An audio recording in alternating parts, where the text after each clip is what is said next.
Então vamos falar agora de Invasão Secreta, certo? Opa! Ainda Agora no que nosso já bloco de perdeu séries. Vamos perder um pouquinho mais de tempo aqui, que vai ser meio que a matéria principal aqui. Vamos falar do segundo episódio, então já deixando o aviso Ok. que vai ter spoiler. Eu vou deixar aqui, ó. Aham. Aqui do... Pera, a câmera tá lá. Não, aqui. Daquele lado do garoto vai ter a marquinha ali, indicando que a gente tá falando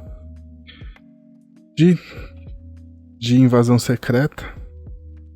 E vai ter spoilers do segundo episódio, certo? Tem que... Eu acho que, assim, teve um pessoal que ficou mesura que eu falei um negócio, mas eu acho que nem é spoiler, gente. É tudo tão previsível. Mas a gente, quem não quiser ouvir, beleza. É isso. É porque tem gente que não quer, né? Quer manter a experiência intacta. Beleza. Pra essa galera, a gente tá avisando aí que vai ter spoiler, então você pula, volta lá no índice e pega a minutagem da próxima matéria pra pular, que eu vou pôr a minutagem lá depois, antes de postar. Pô. E depois que assistir, vem aqui pra gente conversar sobre. Exatamente. Comentar aí. Então, vamos lá, e eu quero começar falando de que a gente acertou 50% da nossa teoria, porque o Gravik não é filho do Nick Fury, né? Porque deixa claro lá que os pais dele morreram. Foi. Mas a gente acertou a parte de que o Nick Fury é casado com uma Skrull. Eu errei na minha teoria de trisal. Tô triste. Qual que era? Ah, da falei. esposa do... Eu errei. Não, você foi muito errado já. Ah, então tá bom. Que errado. Não, amor, free love, cara. Bom. Aí...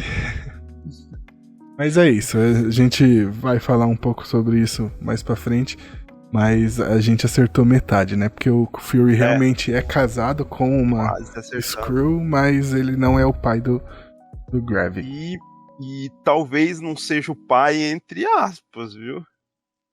Porque a gente vê no começo do episódio, a esposa do Nick Fury, ela parece que ficou meio com uma custódia dele. Ah, não. De que provavelmente eles que criaram o moleque. Então dá pra dizer que a gente ainda. Pode ser que a gente acertou 75% da nossa teoria. Exato. Mas a gente não. Por enquanto, 50% confirmado, 25% a confirmar. Bem na cara que ele tá com um ressentimento bem pessoal. Exatamente. Mas vamos lá, o episódio começa já mostrando um flashback de 1997, né? 2 anos depois de Capitã Marvel. Capitã Marvel. E aí a gente vê o Samuel L. Jackson. Não, pra começar, vamos falar certo. Primeiro eles colocam os eventos de Capitã Marvel aconteceram.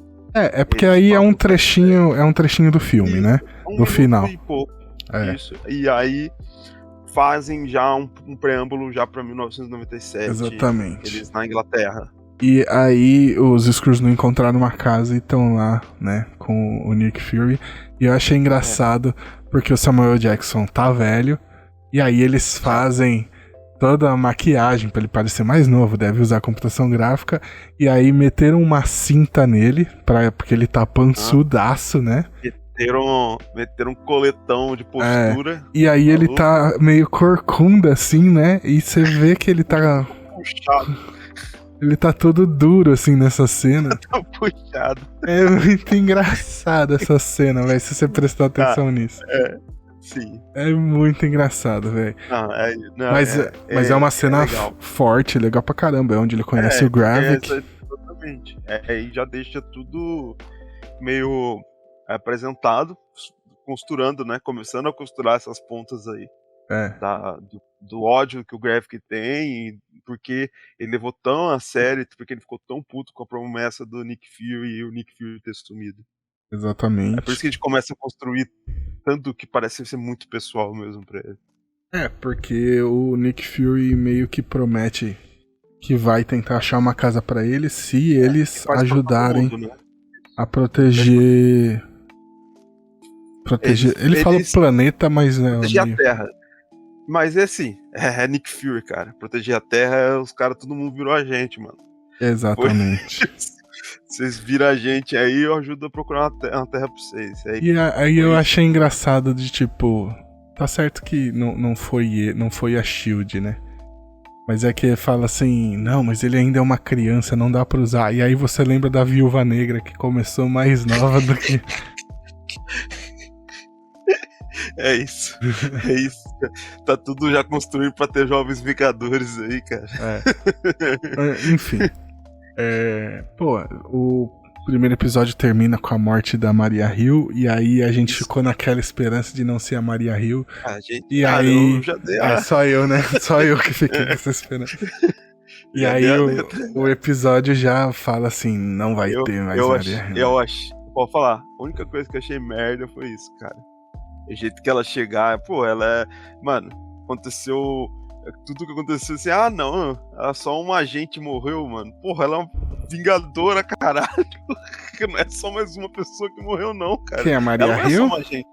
Eles querem vender que a Maria Hill era só uma agente da SHIELD. Mas ela era. Tô indo muito pro meu lado de fã de quadrinho, mas eu acho que até o envolvimento que a Maria Hill tinha na história dos Vingadores, isso ia ser bem pessoal, entendeu? Não. Ia ter que ter pelo menos um Rhodes lá pra receber. Não, mas nos filmes, no MCU, ela é só mais uma agente. Ela nunca foi nada demais, O máximo no... Pra mim. No Ultron ela aparece. No Vingadores era de Ultron, que ela é o Jarvis dos Vingadores. Por isso que eu falei. Mas mesmo assim eu achei bem... Beleza, não existe mais Vingadores, a gente tem que ter essa premissa. Tem isso também. Mas eu gostei muito da cena, né, da mãe da Maria Hill lá, metendo o pau no Nick Fury. Achei legal. Cena totalmente clichê do caralho, mas... Clichê, mas bom, adorei. Era o que eu queria. Filme do Stallone dos anos 90. Tipo, não deixa a morte da minha filha ter sido em vão. Já começa o Xambin morrendo no começo do filme. Você tem que falar pra esposa dele. Por que o Xambin morreu? Porque é o Xambin que morreu. Aí foi mais ou menos isso que aconteceu. Mas foi legal, gostei. Sim. E mostra um pouco de que esse episódio começa assim e vai terminar assim, mostrando de que Nick Fury e a Maria Hill, eles são humanos, né? Porque ela tem uma mãe. É isso, eles tentam mostrar esse lado também. E também eles tentam toda vez mostrar que o Nick Fury agora é nada. Ele não tem poder pra nada, não tem poder nem pra dar falar pra mãe da menina onde morreu. Ele teve que falar pessoalmente, porque ele não controla mais nada. O governo passa por cima dele totalmente, né? Não tem mais. Mas então, isso é um detalhe que a gente vai comentar daqui a pouco, que eu vou comentar daqui a pouco. Mas primeiro, eu quero falar dessa cena aqui, ó, que é a cena do trem, né? Porra. Nossa, que cena, cara. É uma das melhores cenas dos últimos tempos. Merda, aí, velho. E Marvel. Que cena do caralho, assim, cara. Carteirada. Carteirada monstra. Um detalhe foda aí dessa série é que o Samuel Jackson tá sobrando demais, assim, nessa série, né? Pelo menos nesses 2 episódios que a gente viu até agora. O Talos, você vê que o Talos é bom, cara. Mas o Samuel Jackson mas é porque o Ben Mendelsohn, ele é a escada pro Nick Fury nessa série, né? Exato. Por isso que a gente falou, por isso que a Maria Hill foi pro caralho, foi pro saco. O Didi precisa do Dedé, né? É isso. Isso. O pior exemplo. Mas é isso, cara. O Ben Mendelsohn, ele é a escada.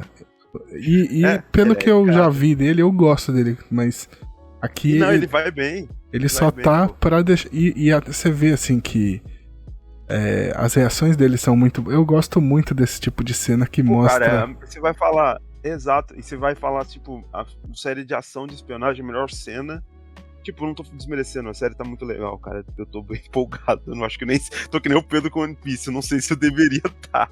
Mas eu tô muito empolgado com a série. Tá muito boa. Mas mesmo assim, as melhores cenas foi esse monólogo aí dos dois. Do Nick Fury falando pro Talos, e o Talos só dando as respostas pro Nick Fury aparecer e fazer um monólogo. Eu gosto muito dessa coisa quando mostra um diálogo mais mundano, sabe? Num filme, num quadrinho. Uma coisa mais solta. Claro que Nick Fury é espionagem. No fim ele liga o papo, fala. Com o tema, com o plot principal, né? Mas começa como uma conversa entre dois amigos, né? Isso que é legal. Sabe? Põe dentro, né? Põe dentro da história. Eu vou extrapolar um pouco, mas é a conversa do próprio Samuel Jackson com o John Travolta sobre o quarteirão com queijo do McDonald's em Pulp Fiction. Não, nessa pegada, né? Boa comparação. E aí, é um detalhe que eu gosto muito, por exemplo, do Star Wars episódio, acho que é o 7, não lembro se é o 7 ou 8, que mostra, tipo, os Stormtroopers conversando sobre coisas comuns, assim. É o 7. Apesar de ser muito. Uma porcaria imensa. Não, eu gosto do 7. Sabe quem que era esse Stormtrooper que tava falando? Daniel Craig. O Daniel Craig, eu tô ligado. Simon Pegg. Era o Simon Pegg o outro? O diálogo entre Daniel Craig e Simon Pegg. Muito bom. E eu não lembro agora do que eles estão falando, mas amenidades, assim, coisas do mundo deles, né? Eu lembro disso. E aí, mano, esse diálogo do Nick Fury ele contando a história dele com a mãe dele, na época da segregação, de que ele tinha que pegar o trem. Foi muito bem trabalhado esse tema hoje, no episódio de... Total. Da semana. E tá mostrando tudo que a Disney tava com medo de ir. Eles pegaram um produtor que tá e um roteirista que tiveram coragem de falar, não, vamos escrever sobre. Eu achei engraçado que, assim, você vê esse segundo episódio já bateu mais nesse tema do que o Falcão e Soldado Invernal, cara. O Soldado Invernal inteiro, Tipo, o Falcão e Soldado Invernal tem isso no cerne dele ao meio-dia. Hoje tá baixo, antes dá pra falar. Mas, tipo, e a Miss Marvel também, né? Tinha que falar mais um pouco também sobre, eles deixam isso totalmente pra escanteio. Mas tudo bem. Tá legal porque eu acho que é até mais leve você levantar todos esses problemas com uma raça alienígena. Você não precisa bater direto. Só que aí a gente tem o Samuel Jackson fazendo esse contraponto aí.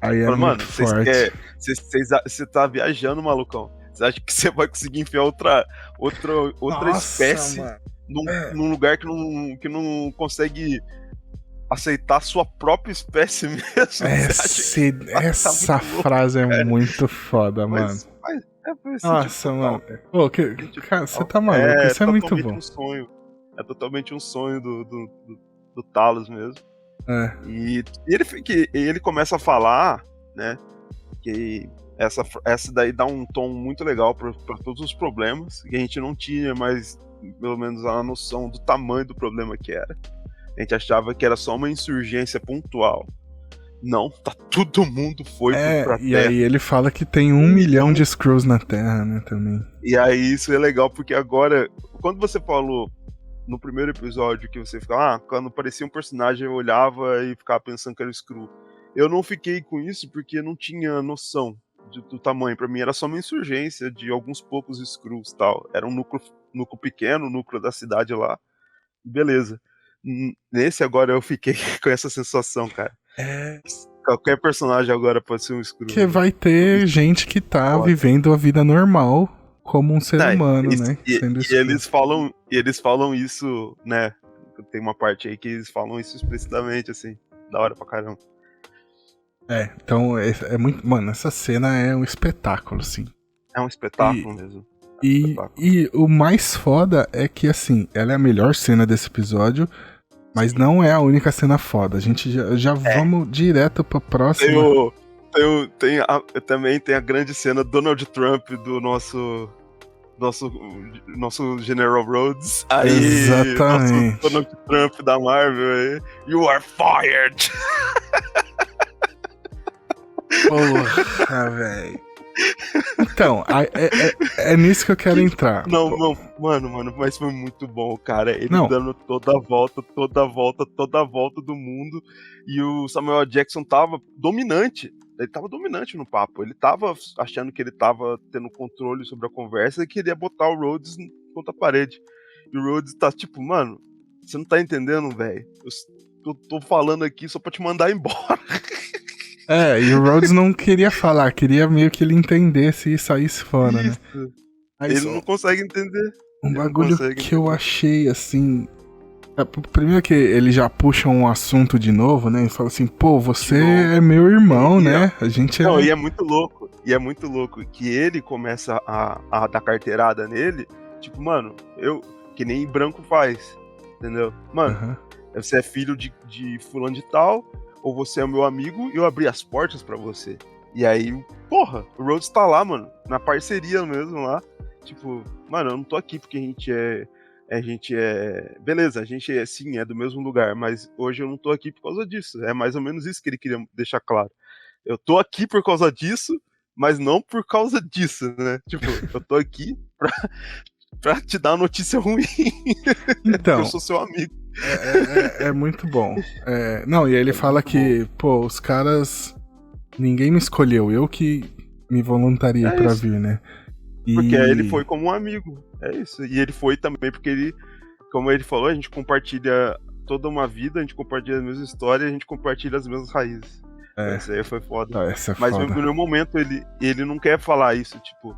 E aí ele é da hora que ele começa a mudar totalmente a entonação de falar, tipo, como irmão por irmão, né? Como é bem comum nos Estados Unidos. E tipo, aí isso é muito foda, cara, porque ele em nenhum momento ele tá querendo só ser profissional, só que o Samuel Jackson, ele começa a querer dar carteirada nele. Tipo, mano, eu te ajudei, você agora vai ficar falando o que eu tenho que fazer ou não? Não, e tipo assim, tem um detalhe interessante que os dois são coronéis, né? Os dois têm a mesma patente. Não. Só que o Fury... Não, agora. Agora os dois são coronéis. Isso, exato. Agora. Só que lembro, antes era General Rhodes. Exato. Então, e aí ele ainda tá nessa daí. Então, que o Nick Fury é aquela coisa, né? Porque o Nick Fury, ele é coronel, mas ele é o coronel. É tipo assim, todo mundo... tem um negócio muito legal da SHIELD, que, pô, a gente tinha a série que eu adorava, Agents of SHIELD. E aí no primeiro episódio, eles falam sobre os níveis de agente e tal. E aí... Eu não vou lembrar, acho que o pessoal é agente nível 6, né? Da SHIELD, que é o nível mais alto. E aí acho que a Maria Hill tá conversando com o maluco e aí ele fala assim, porque agora você vai ser promovido pro... Tipo assim... Não, eu sei... não, lembrei, desculpa. Lembrei a cena. Agora a cena voltou inteira na minha cabeça. Mas o cara tá falando assim... A Maria Hill tá falando pro cara... Aqui você vai ter acesso a algumas informações da Batalha de Nova York que você não tem. E aí o cara fala assim... Não, eu sou um agente nível 6. Eu sei tudo que tem pra saber. E aí nesse momento o Coulson aparece e fala assim... Bem-vindo ao nível 7. Então tipo assim... Ele é um patamar acima. E o Nick Fury é tipo o agente nível 11, né? De uma empresa que só tem até o nível 6. Então ele é... ele muito da... É tipo faixa preta no karatê e tal, que tem os... Como é que chama? Aí tem os anéis de graduação, né? Esqueci agora o nome. Mas as listrinhas, né? De graduação. Tem as graduações dentro da faixa preta e aí o Fury começa a falar como se ele fosse... Os dois são coronéis, mas ele fala como se tivesse um patamar acima. E aí quando ele fala assim, você tá despedido... Aí ele fala assim, você vai me despedir? Tipo assim, você mesmo. Nossa, é muito bom isso. Mano, mas eu acho muito foda que foi muito bem construído esse diálogo. Tipo, foi muito bem construído mesmo. Demais. Toda essa cena é muito bem construída. E aí... Quando o cara vai te levar o uísque pra eles, eu já falei, ih, fudeu. Aí, tipo... Aí eles já passam essa tensão já. E aí ele quer, cara, e ele quer toda hora o Nick Fury, cara. E tipo, isso até é meio triste, assim, porque você vê como tá a posição dele agora, né? Tá totalmente só, e ele não consegue enxergar isso. E ele toda hora quer mostrar que ele tá no controle. Só que o James Rhodes tá um passo à frente dele. É o ponto que eu queria chegar. O Nick Fury não tinha acabado tudo pra ele em Soldado Invernal, quando desmantelam a SHIELD? Desmantelou, mas voltou, né? Mas aí ele não fica foragido nesse momento? Porque ele até tira o tapa-olho. Então, mas ele volta, cara. Volta antes do blip. Ele já tava meio que atuando, né? Não, então, é isso que eu tô falando. Ele volta em Vingadores Era de Ultron, que ele traz o porta-aviões lá no final. Isso. Mas a SHIELD em si já não existia mais, a não ser na série Agents of SHIELD, né? Lá. Eu acho que existe. Acho que até essa questão de, tipo, o nível da SHIELD que sim, o cara mas, não sabe. Assim, oficialmente o Nick Fury já não era mais um agente do governo desde Soldado Invernal, entendeu? Não, então. É isso que eu tô achando estranho. Um agente oficial do governo e a SHIELD era um braço que era só dele que não existia mais, talvez. Podia ser, seria um cara da CIA. Não sei porque. Não, enfim, o que eu quero chegar assim. Mas eu acho que a SHIELD. O que eu me lembro, ele tinha perdido o trampo já em Soldado Invernal. E aí quando volta, acho que no Homem-Aranha, e aí falam do Fury, e aí falam, o Fury tá no espaço. E aí ele realmente tava no espaço. Ele tá no espaço. Na Saber, que era tipo uma empresa. Isso. É uma empresa do governo. Não é ele que fez tudo. Isso. Então, assim, ele tá ou não tá trabalhando pra algum governo, sabe? Pra alguém. A Saber nos quadrinhos é tipo um... ela não é... Não sei se ela é independente da SHIELD. Pelo que eu lembro, ela então, não é mas ela é independente do planeta? É tipo assim, ela é uma organização que... não governamental, tipo, sei lá. Como é que funciona? Stark, quem manda, agora, tá ligado? Quem manda nessa porra aí? Beleza, essa que é a minha dúvida. Então, mas enfim. Pelo que fala, ainda tá do mesmo trâmite de que sempre foi. É uma agência do governo americano. Então, é isso que... Do jeito que o Rhodes falou, ficou bem claro. Eu fiquei na até dúvida. pelo jeito do tratamento dos outros países com o fato da Maria Hill e do Nick Fury estar no solo russo. Mas isso é óbvio, eles são agentes americanos. O que eu tô falando é que de Soldado Invernal pra frente, a impressão que eu tinha é de que eles não eram mais agentes americanos, entendeu? Porque a SHIELD não existia mais. Só que agora, a partir de quando ele aparece no espaço, eles voltam a ser agentes americanos. Essa é a impressão que eu tive. Fizeram meio que um retcon, sabe? E pode ter sido um retconzinho que ficou bem confuso. Enfim, acho que ficou um buraco. Mas ficou legal, mas tá ok. Ficou ok. E aí tem mais um detalhe que eu acho que não é o Rhodes que comenta de que o Fury podia... exatamente. Que ele fala assim, por que não chama algum dos Vingadores, né? Algum dos heróis aí. Eles estão tentando... Você viu como que eles falam isso toda hora nesse episódio? Mas tem um motivo, né? Então, mas... Tem um motivo deles falarem isso todo esse episódio. Mas aí eu vi algum vídeo que alguém falou o seguinte... Os Skrulls não conseguem copiar os poderes, então ele podia chamar qualquer Vingador. Como é que eu vou saber se você é real? Aí eles soltam um poder... tá bom, você é real, vambora. Entendeu? Virou o método da Olivia Como. Enfim. Mas não... Não, tem que... Cara, isso é descrença. Você tem que fazer de conta e acreditar, porque não tem como você pagar... Eu entendo, mas é que tipo, como eles ficam citando isso aí passou pela cabeça. Eles citam isso por um motivo, né? A gente vai falar mais na frente. Vamos lá, mas você citou um negócio aí que a gente vai ter que falar disso? Não, errei. Opa. Vambora. Vamos pro próximo aqui. Você falou da Olivia Colman, né? E o método dela. E que a cena que é outra que tá destacando muito nessa série. Pô, os caras pegam uns atores também, que brincadeira, velho.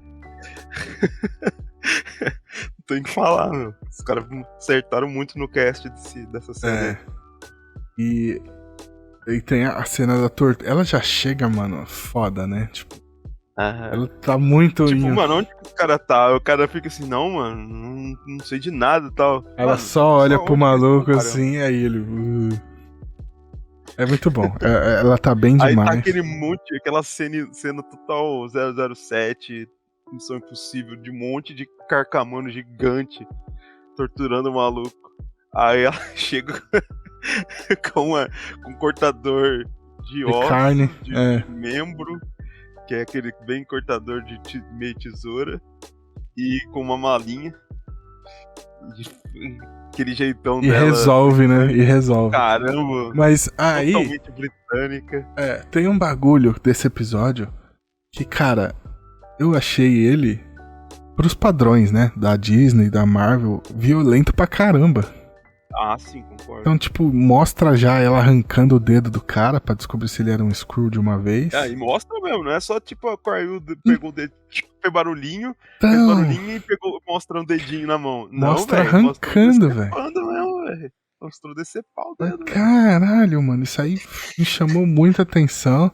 E aí depois, toda a sequência dos caras invadindo o açougue também é violenta pra caramba. Eu acho que a gente pulou um ponto que eu queria falar até.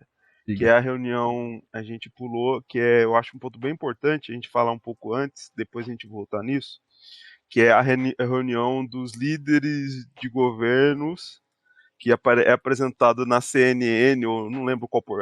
Que o Rhodes vai lá, vai no lugar do presidente.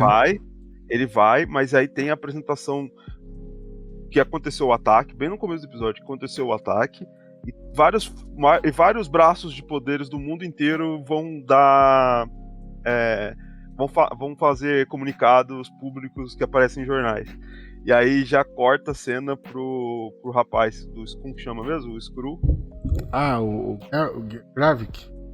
É o Gravik, falando que vai pra uma reunião. Aí quando ele chega na reunião, tá todos esses governantes juntos, que são os principais... Skrulls, os principais líderes mundiais são os líderes do Conselho Skrull, né? Do Conselho Skrull. E é um cara um secretário de defesa dos Estados Unidos, o general, que ele é o cara que tá comandando a NATO, né? Que é a OTAN pra gente. Um secretário russo. E acho que a primeira-ministra britânica. E tinha mais uma figura lá, que eu não lembro. Só que aí foi exatamente essa figura que eu não lembro, que foi a que foi insurgente lá. E tipo, mostra muito do jogo do personagem do Gravik, que parece um jogo muito, muito, muito Killmonger. E deixa a gente feliz pra caralho, porque o Killmonger é um pai do personagem. E eles estão trabalhando bem isso, porque é aquele negócio da missão tudo pela missão do povo dele, né? Ele não tá aí pra destruir o povo dele. E tanto que pra ele fazer isso, cara, tipo, tem que chegar bem ao extremo. E é tanto que quando lá no futuro, aí a gente pode voltar, beleza. Não, o que eu queria falar dentro dessa cena, que de novo eles falam dos Vingadores. E aí, de novo, não existem mais. Mano, mas e se aparecerem os Vingadores? Aí eles falam isso pra ele, falam, não, eu tô preparando, pode ficar, eu tenho tudo sob controle. E aí tudo isso começa a ser trabalhado, aí a gente volta pra essa cena. Então, o meu medo é que a série tá indo muito bem e no final vire só uma lutinha de alguém contra o Super Skrull, né? É isso que eu tava querendo chegar. Bom, spoiler, né? Pra quem não conhece, spoiler. O plano master do Gravik...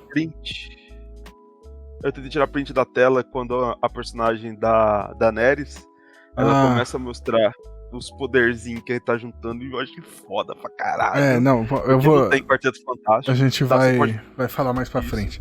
Mas então, o super plano dele é criar o Super Skrull, né? O Super Skrull é um vilão do Quarteto Fantástico, pra quem não conhece, nos quadrinhos.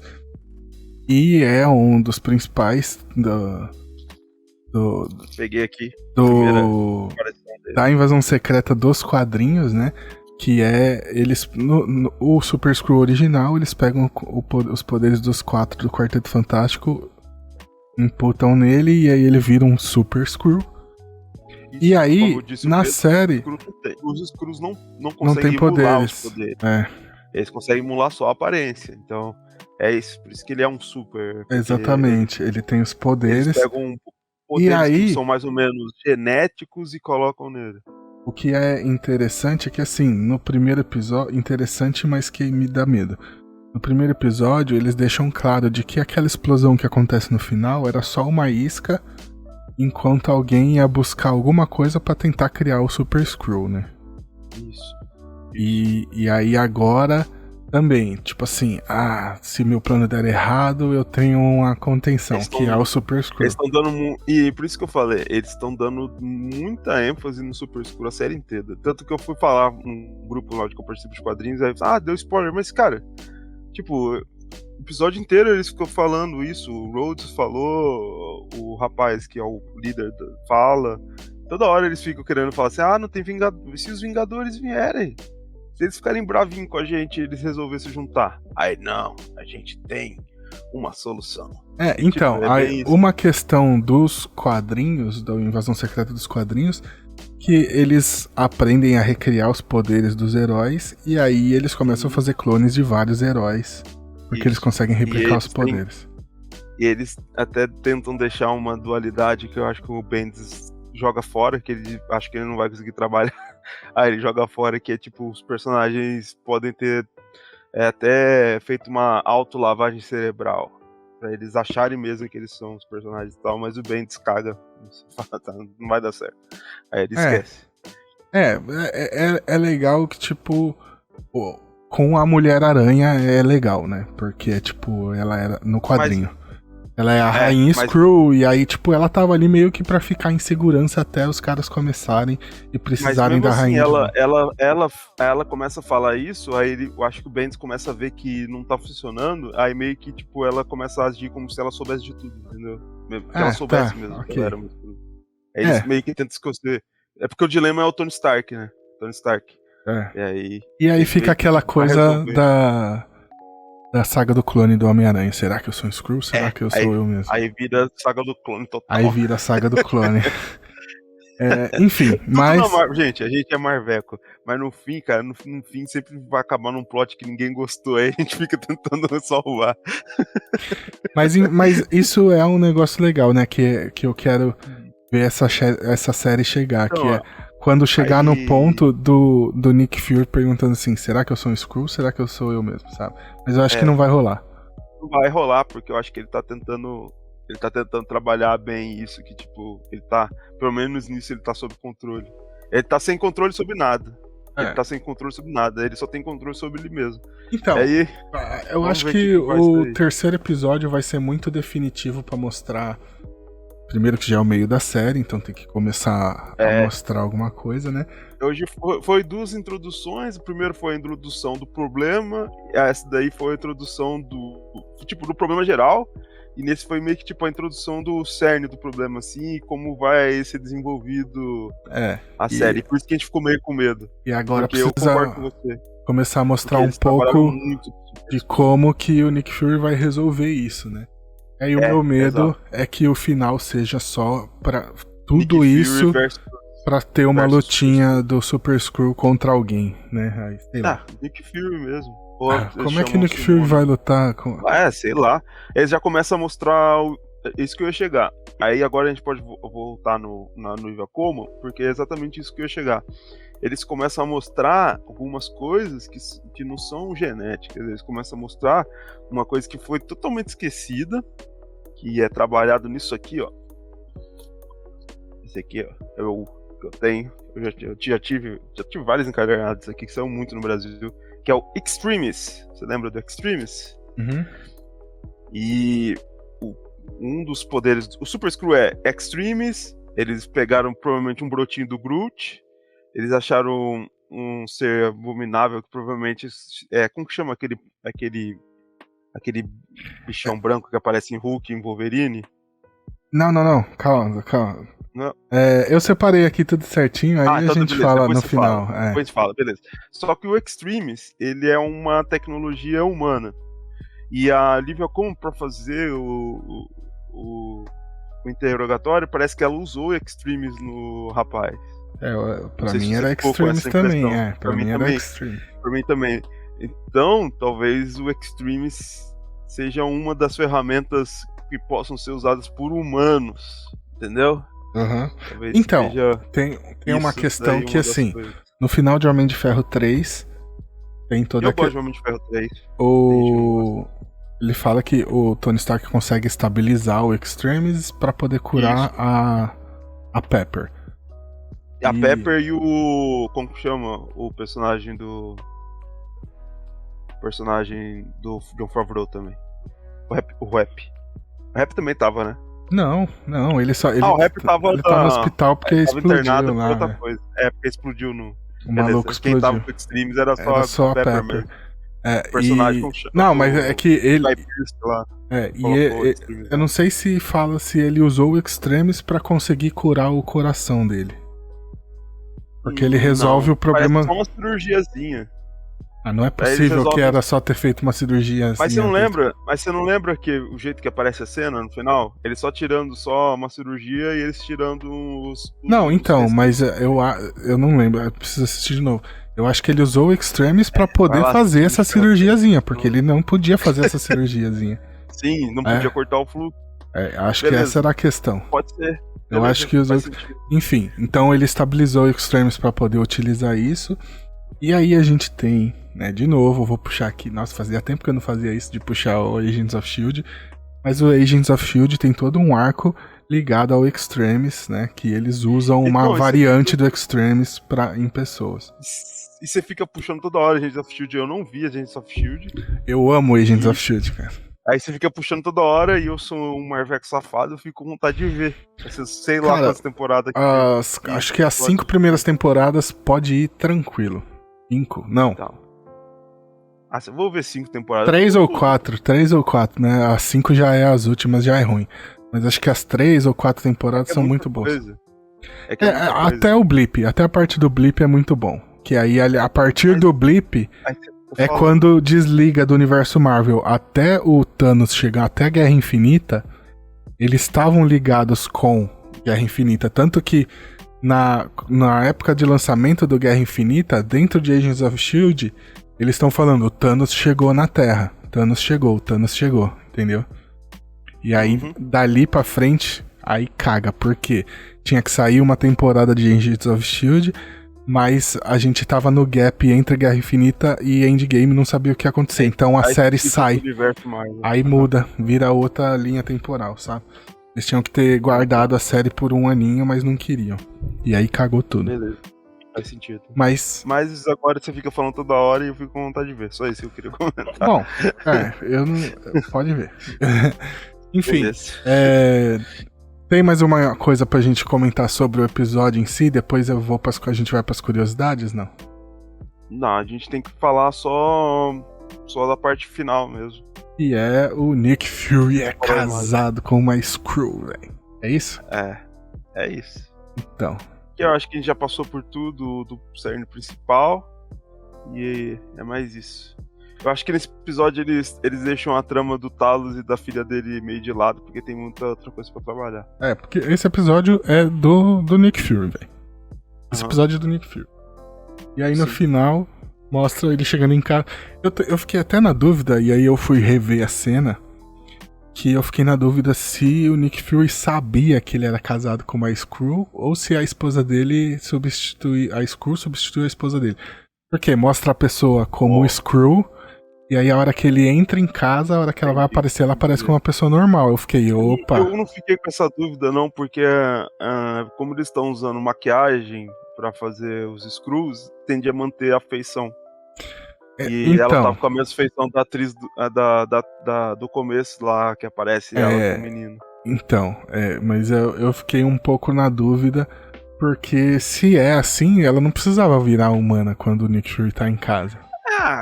É mais por questão, tipo, do jeito que eles, sei lá, que eles aprenderam, se conheceram, sei lá, enfim. Ela tava com mais gente. Mas ser isso. É uma relação entre os dois. Mas é porque aí veio uma suspeitazinha de que talvez o Nick Fury não soubesse que ela é uma Skrull. E aí eu fui rever a cena e fica bem claro que ela é a mulher do começo, que ele já sabe. E aí, mano, cara, não sei o que esperar disso. Pra começar, né? Sinceramente, o cara é casado, gente. O cara é casado, velho. O cara morava no outro quarto. Foi uma revelação muito Era de Ultron com o Gavião Arqueiro, né? Foi na mesma pegada, assim. Foi mais ou menos isso, caramba. Tipo, o único personagem que você fala assim, cara, esse cara não tem tempo pra isso, né? Aí, tipo, ele é casado mesmo. Tá bom. E provavelmente desde os anos 90 já, né? Então, desde tipo, 30 90, anos já, cara. E talvez já tem um boneco aí, um bonequinho dele aí que não é filho. É filho legítimo. Ah, tá, o Gravik, tá. Que susto. É o boneco do. É o bonequinho do nosso Nick Fury. Será que tem chance de aparecer um Nick Fury Jr. aí, igual no quadrinho? Acho que não. Acho que é o Gravik mesmo. Espero que é o filho dele. Mas o Gravik deve morrer, né? No fim da temporada, não deve. Vamos ver. Enfim. Vamos ver. Eu não ponho a mão no fogo, não. Eu não garanto, não, mas eu acho que ele vai morrer. Eu acho que quem fica vivo é a Daenerys. Ela com certeza. Quem fica vivo é a Daenerys. A Daenerys voltando pra Agents of S.H.I.E.L.D., eu queria muito que a Daisy Johnson aparecesse nessa série. Eu tava muito na esperança. Sei. Mas acho que eles meio que, tipo... A Daisy Johnson você sabe quem é, né? A Tremor. É uma das principais, né? É que tem a época, ali mais ou menos pela época do Invasão Secreta mesmo, o Nick Fury meio que desgarra da S.H.I.E.L.D., e depois ele volta, e aí a Maria Hill que fica tomando conta da S.H.I.E.L.D., e aí ele volta com uma nova sidekick, que é a Tremor, que é a Daisy Johnson, que é uma menina inumana, fodona. Legal. Aí, tô falando nos quadrinhos, né? Sim, nos quadrinhos sim. Aí, eu queria muito que a Daisy Johnson aparecesse, porque a Chloe Bennett da S.H.I.E.L.D. Pelo amor. E a Tremor nos quadrinhos, ela é bem importante em todo esse arco. Nessa também, época aí, de Bendis aí, de Invasão Secreta e tal. Ela presta muito. Enfim. Pode ser, faz sentido. Ainda mais sem a Maria Hill. Vamos para as teorias e curiosidades, então, para fechar isso aqui? Beleza. Então, eu trouxe uma teoria aqui que eu achei muito foda. Que é assim, ó. Que o Rhodey é um Skrull. Por quê? Você lembra da diferença do Rhodey de Homem de Ferro 1 pro 2? Foi ali que trocaram ele por um Skrull. Caralho, hein? Tem que ser muito mansplaining. Tem que ser muito branquelo mesmo pra não... pra colocar essa teoria, meu. Puta que pariu, hein? Mas eu achei muito bom, mano. Eu achei muito bom. Não, eu achei cômico, pelo menos, mas tudo bem. Faz sentido até, vai. Bora. Caralho. Aí vamos lá. A brincadeirinha podia ser uma brincadeira legal, né? Tipo, nem uma brincadeira. Tipo, olha, trocamos de ator aqui porque ele era um Skrull. Legal. Mas tudo bem. Eu acho que até pra construção do personagem não faz sentido. Porque... Beleza, pode ser que eles vão pro esse lado, tudo bem. Mas eu acho que o Nick Fury, ele já tinha como a gente pode dizer, um laço com os Skrulls muito grande. E se a gente voltar tanto no tempo, quantos anos o Gravik ia ter todo esse momento insurgente? Nem era tão desenvolvido. Mas tem, tipo... Tem uma questão que fica a dúvida, que tipo assim, os Skrull começam a meio que se rebelar a partir do Blip, né? A partir de Endgame, na verdade, porque de Guerra Infinita, apesar que dá pra entender, que de repente em Guerra Infinita tem o Blip, todo mundo se desespera e começa a se espalhar. 5 anos depois todo mundo volta, mas o Nick Fury vaza, né? Dá pra... Então, pelo menos a partir do Blip ali, teria teria acontecido tudo isso. Então, se tem algum personagem, algum Skrull que se envolveu com a galera, assim, tipo, pegar um personagem, tipo, sei lá, não sei quem era um Skrull, algum personagem aleatório aí, que eu não consigo pensar em nenhum agora. Não consigo pensar em nenhum de Vingadores. Tipo, sei lá, o Michael Douglas era um Skrull esse tempo todo, sabe? Sei lá. Aí você fica tipo... Pô, não, ele é um Skrull. Ele é Skrull desde que ele abandonou... E por isso que eu acho que até eles... tanto deles trabalhar, de falar dos Vingadores, tem um lado que eles querem muito frisar que o Super Skrull vai chegar e a batalha de Homem vai ser contra o Super Skrull, por mais que a gente não queira, tá bem na cara que vai ser isso. Assim, eu não tenho problema em ter a batalha de hominhos. Não! O problema é se toda essa trama for pra culminar nessa batalha. É exatamente isso que eu tô dizendo. Eu entendi o seu ponto. Eu concordo com você. É isso aí. E, tipo, mas tá meio que parecendo que vai ser isso. Provavelmente vai ser isso. Geralmente não vai muito longe, né? Essas séries. E eles falam isso também pro povo baixar a expectativa, tipo, mano, não vai pra esses Vingadores aqui, velho. Mais isso também. Exato. Porque todo mundo fica pensando, né? Vai aparecer alguém pra resolver. Tá? Aí eles têm que toda hora falar isso. Pô, os caras cortou o orçamento até da Cobie Smulders, velho. Os caras acham que vai aparecer ator foda. Isso. Ó, vamos lá pros poderes que aparecem no PC lá quando a Gaia tá pesquisando. Eu tentei tirar print. Só que a Disney Plus não deixa de tirar print. Não deixa. Bizarro, cara. Nunca tinha visto nada. Todos os streamings fazem isso. Quando você aperta o botão de print screen, a tela fica preta. Netflix, Disney Plus, a HBO, Crunchyroll. Eu achei isso de outro mundo. Eu achei tecnologia Skrull. Muito doido. Mas vamos lá. O primeiro poder é o do Groot. Eles arrumaram aí um teco do Groot. Arrumaram a mudinha de Groot. O segundo é o Frost Beast, de Jotunheim, que é o monstro que fica na Terra. Provavelmente é o monstro que fica na Terra no pós-crédito de Thor 2. Lembra lá no pós-crédito de Thor 2 que fica um bichão na Terra?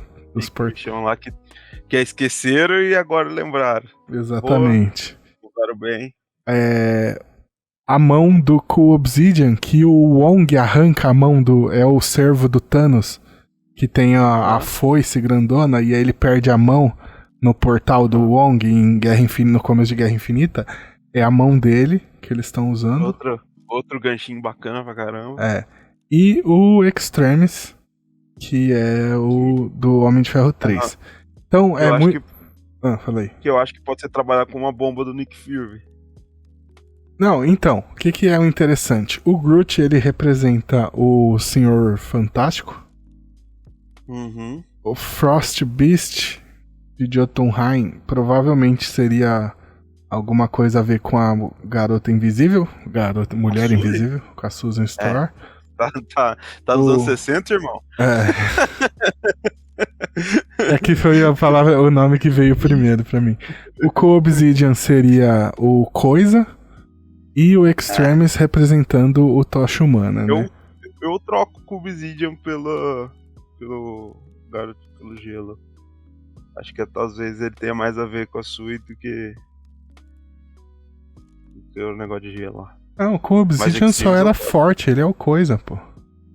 O Obsidian é o fortão, né? É o tankerzão, né? Tá. Mas não tem muito a ver com a Sui, não. Mas vamos ver. Não, eu acho que esse bicho eu não sei nem que poder ele tem, né? Então... É só um bichão, por isso que eu falei. Mas não sei, aí o... Mas o Groot e o Senhor Fantástico e o Extremis pro Tocha Humana, né? Tocha Humana faz sentido. Faz sentido. Mas vamos ver aí o que vai ser. E aí, um easter egg bem pequenininho que é interessante é que no Extremis tem lá as definições. E no Extremis tá falando que a origem do Extremis é da Terra, que é o planeta C53. Que é a mesma definição que eles usam para definir o planeta Terra em Capitã Marvel e em Guardiões da Galáxia. Então, tipo... É a linguagem universal. É da Tropa Nova. É da Tropa Nova. É o planeta Tropa Nova manda pra C23. geral, né? Aí eu achei bem legal. Porque dentro desse núcleo galáctico aí, eles estão tudo sob a jurisdição da Tropa Nova. Exatamente. Além dos letreiros na tela, né? Quando vai mostrar que tá em Londres, 1997. É o mesmo letreiro que aparece em Guerra Civil, que aparece em Guerra Infinita, mostrando... É o padrão que usaram dos irmãos Russo. Os irmãos Russo usavam. Exatamente. Muito foda, muito foda.